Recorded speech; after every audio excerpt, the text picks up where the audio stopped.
Ahoj, já jsem Renča a spolu se Sebi jsme před 5 lety vydali knížku Já miminko, kterou provází Mývalové.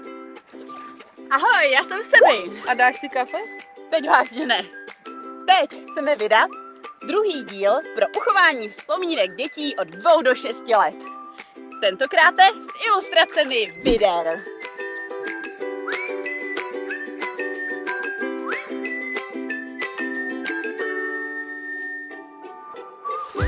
Můžete počítat se všemi vychytávkami prvního dílu.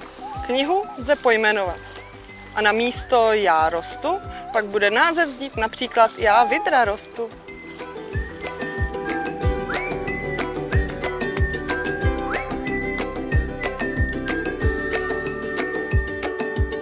Z 10 maminek doporučuje vyplňovat knihy z lásky ke vzpomínkám jako antistresovou činnost, když děti usnou.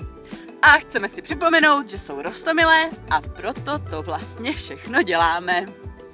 Budeme moc rádi, když nám pomůžete pořídit našemu Mývalovi starší ségru, Vidru. A budeme tak moci vydat druhý díl s názvem Já rostu.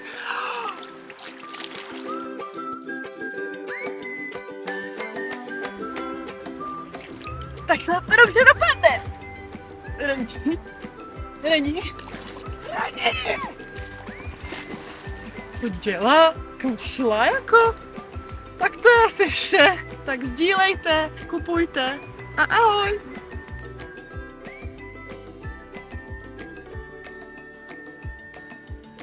Ahoj. Já vůbec jsem nevdechla zase litr vody. A dáš si kafe? Teď vážně ne. Jejda.